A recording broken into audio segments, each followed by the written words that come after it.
Many of us were scrambling to find a safe, warm place, groceries, or a plumber in the immediate aftermath of the deadly deep freeze that plunged 10 million of us in the dark last year. Well, a year later, the people who run our power grid say they have made the changes to keep our lights on. But our 13 Investigates team found it's going to cost us billions of dollars for a system we did not build and mistakes we did not make.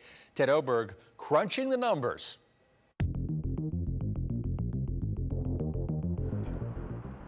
A year ago, when we were all cold and in the dark and miserable, we just wanted the power back on and maybe some sort of promise that this would be the last time it happened. All the power was out. Eduardo Elizondo could see his breath inside his powerless bedroom last year as burst pipes damaged his Houston home.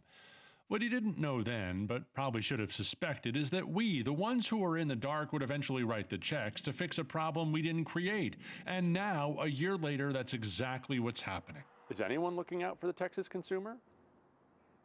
No, I don't believe anyone. During the freeze last year, ERCOT increased the electric cost 360 times more than what it was just days earlier, hoping to incentivize more power generation. At the same time, the cost of natural gas to make that electricity spiked too, and now those bills are due.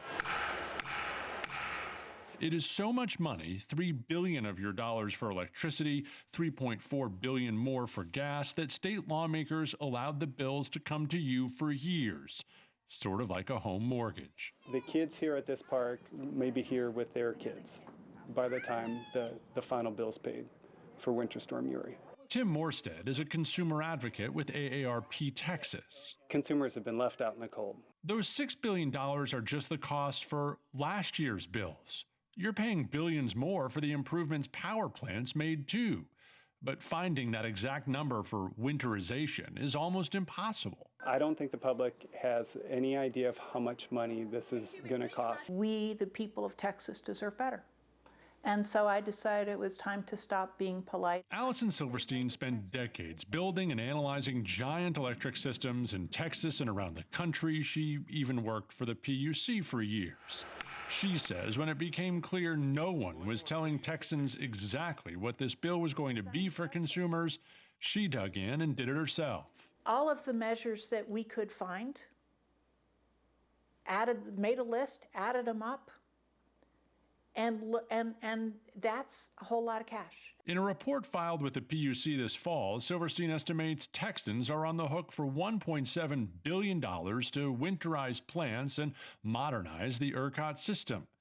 Together with last year's $6.4 billion in securitization costs, it adds up to more than $8 billion, all due from you. We deserve better. If you're going to do major policy about reliability, tell us how much it's going to cost. Do we know how much that's going to cost Texans? So we asked Peter Lake, the new chairman of the Public Utilities Commission. One of the economists that we retained estimated that the reforms we adopted would increase costs in the short term 7 to 8%. But just like every economist, I'm still looking for one with only one hand. On the other hand, just like any forecast or prediction, it's an estimate. Silverstein's estimate is 14%, about $240 per electric customer every year for the foreseeable future.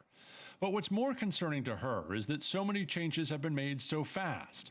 Winterization, inspections, lowering the maximum price for electricity.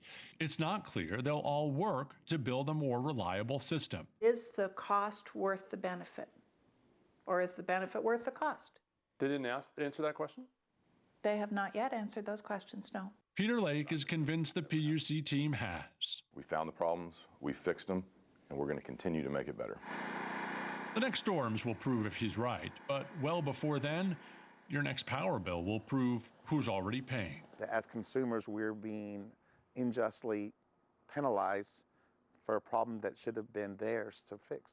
But it wasn't fixed then, it will be now. And Eric, as you just heard, Texans will be paying until some of our kids are old enough to get these electric bills. So we've been paying a long time to help them upgrade their facilities they use to make money. So I'm sure it's also going to be in some fine hard to read print. Yeah, absolutely. On your electric bill, you'll see all those strange words. Some of these will be in fees like securitization costs or maybe cost reduction. The other spot you're seeing it is already in higher electric rates. Last year, about 11 cents, now on average 15 cents, an average 36% increase already.